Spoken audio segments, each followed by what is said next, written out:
In this series, I speak with 8 incredible thinkers in Africa, people working to solve complex challenges across the board.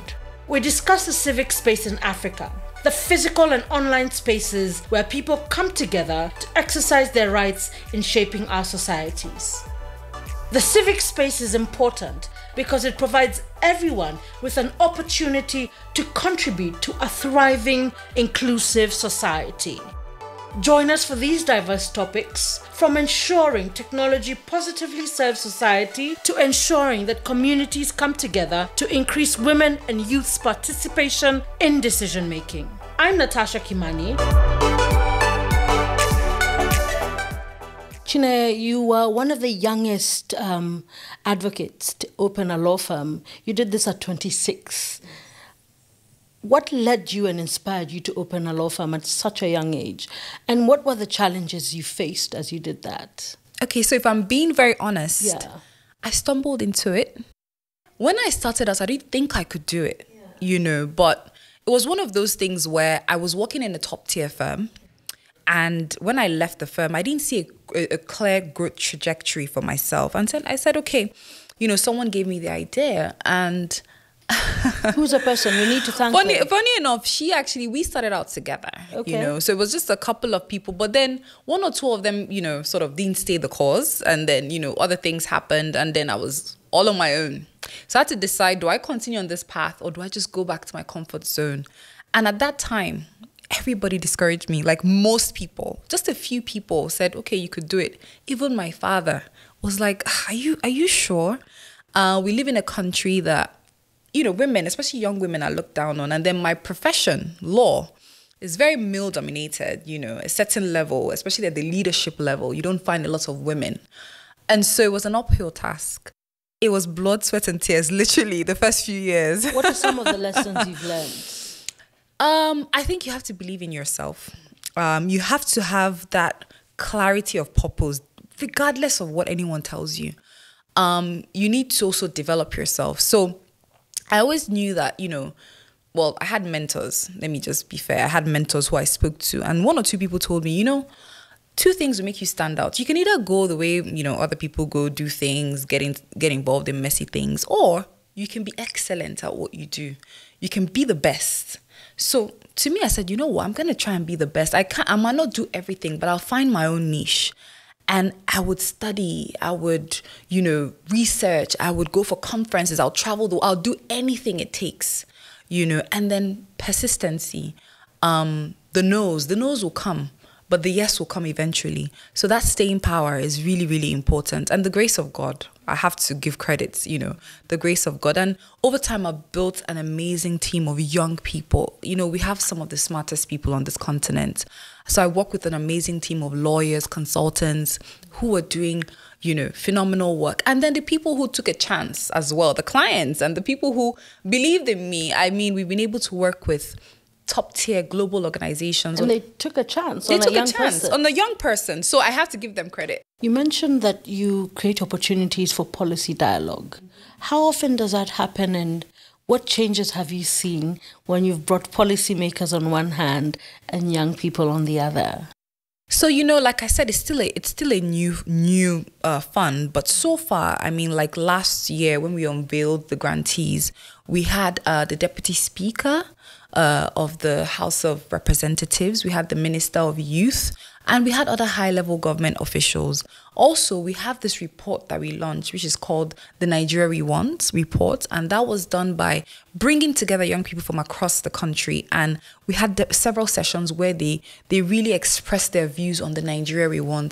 And then that report has been shared with a lot of policymakers. We're using it as a basis for advocacy, and so we want to continue to increase that dialogue. And even just from my past experience, I mean, like I said, this fund is new, but in my personal capacity, I'm the co-founder of Africa Policy Conversations. And, over the years, really bringing together policymakers and young people. Sometimes policymakers are a bit afraid sometimes to engage. They don't know what's going to come out of it. Why do you think they're afraid? What are they afraid of? Because our problems are very complex. Sometimes these leaders, some of them are selfish, but some of them actually want to make a difference, but they just don't know how to.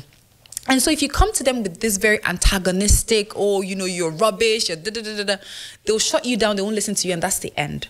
And so knowing how to engage. But like I said, you can't do it alone. So building bridges is so important. You know, it's just like a forest. I use that analogy a lot. If it's one tree, if the bad winds come, the tree is going to be pulled down. But if it's like hundreds or thousands of trees, then you're standing strong. So there's strength in numbers. We must come together. We must find those synergies, right? And I think we just have to have that staying power because, you know, there's also sometimes older people are threatened. Let's not lie. They see a young person, they say, oh my God, you have your whole life ahead of you, you're smart, you get this thing, technology, you understand it so quick, and they see you as a threat. You know, so how do you handle people like that? You know, that kind of thing. So that's the emotional intelligence, the wisdom is so important. And in Africa, I think we just need to, it's not going to be handed to us.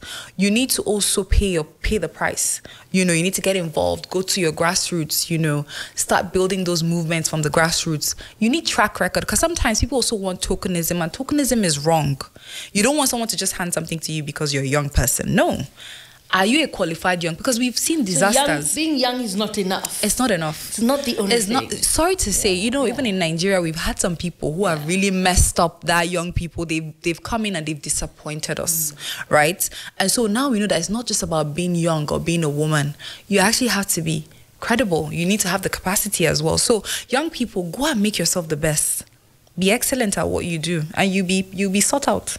Chinenye, you've done some extensive work with government, specifically working on the e-commerce policy for Nigeria. How was it as a young person being the lead consultant? As a young person, working with government officials. Honestly, I'll walk into offices and they'll be waiting for the person to arrive. You're Oga at the top. I'm like, no, I'm actually the person. They'll be like, So, I mean, mixed feelings from a lot of people. But most times, you know, when I open my mouth, so obviously they'll look at me like, but when I open my mouth and I start talking, they're like, okay, she knows what she's saying.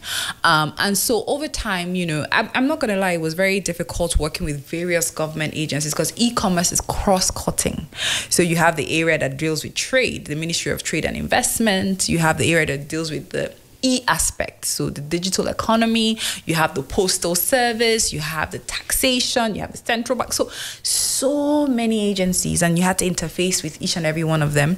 And the thing about our country is that different agencies have their different policies. They have their roadmaps, they have their strategy documents, and sometimes there's no synergy and there's no harmonization. So people work in silos.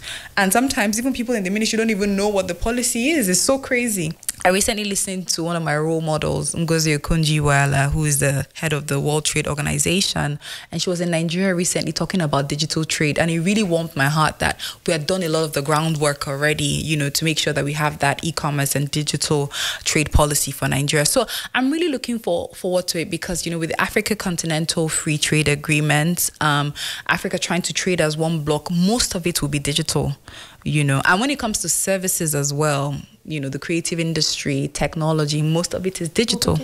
Have you traveled within Africa quite a lot?